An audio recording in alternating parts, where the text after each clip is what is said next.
like to browse, and not just on the internet. I can browse in an antique store, a small town or a big city, a grocery, or a park. The other day, I was browsing in a library on the shelves, and I saw a book entitled On Writing by Charles Bukowski. I thought I'd take a look at it. It was a compilation of letters he'd written, registered chronologically, from 1945 to 1993. It was primarily about the politics, infighting, and overall snarky behavior among those connected to the marginal literary magazine scene, his battleground. A very hard hustle, he called it. Along the way, there were some remarks about writing. Bukowski, rather astonishingly, carved a significant niche out for himself in the literary world. He lived in crummy, messy quarters, proudly wore crummy, messy clothes, and he wrote crummy, messy, hard-drinking, chain-smoking, lecherous poetry that was, it must be admitted, in its low-down, dirty way, unlike any other, stridently so, and it can be admired for that sheer idiosyncratic quality. He was a womanizer who didn't seem to think much of women, a boozer who did like to drink. He needed more, to be recognized as more, though he derided those who wrote for recognition. He turned himself into a poet. Painting was already taken. He wasn't going to compete with Pollock, Jack the Dripper, but he could take that exact screw all of you, I'm an original approach and apply it to poetry. His work was not finely tuned, airy rhyming. He thought a poem should be a fire alarm, as well as the fire itself, the poet as arsonist, burn everything up. A poem has to be raw and dangerous, primitive. The idea of form, any kind, in poetry was a cage.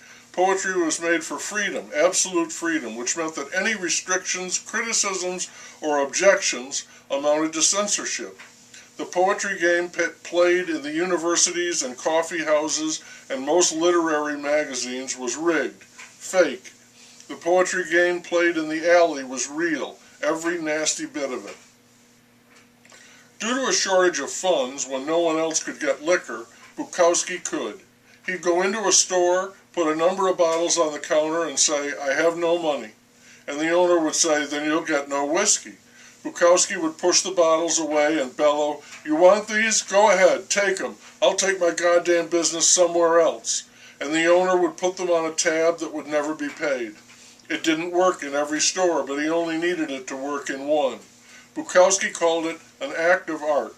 Of course, it was a bluff, a blustering bluff, and he did the exact same thing with his poetry.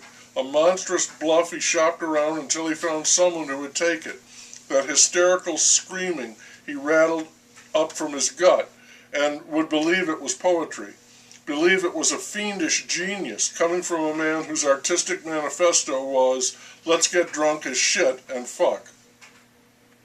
He was crude, coarse, verging on the abominable, but not stigmatized by that, instead wearing it as a badge of honor, a form of authenticity, integrity, rugged individualism.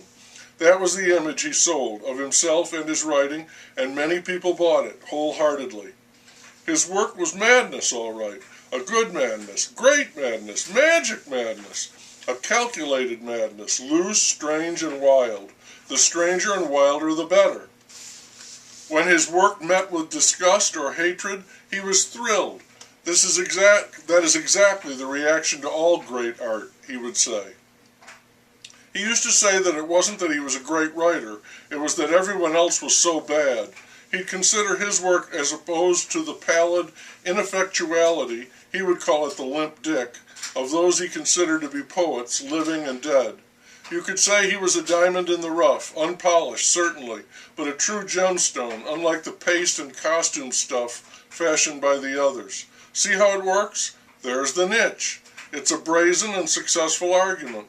It's entirely possible that poetry had become a feat, the exclusive province of literary snobs, opening the door for a clever, earnest slob like Charles Bukowski. For 40 years he poured out poems from his beloved typer. I just wrote an awful lot of stuff, he said. Poems, short stories, novels, letters, an endless rushing stream for 40 years. And in the end, he had built a reputation as this take-no-prisoners rabid demon poet. Being crude. It pays, he wrote. It bought him fame, money, women. By the time of his death, because he stuck to his guns and never stopped firing, he had become a legendary cult figure. Writing saved me from the madhouse, from murder, suicide, he said. I do not know if it will provide him with a lasting reputation as a writer, or just an outlandish, eccentric curiosity.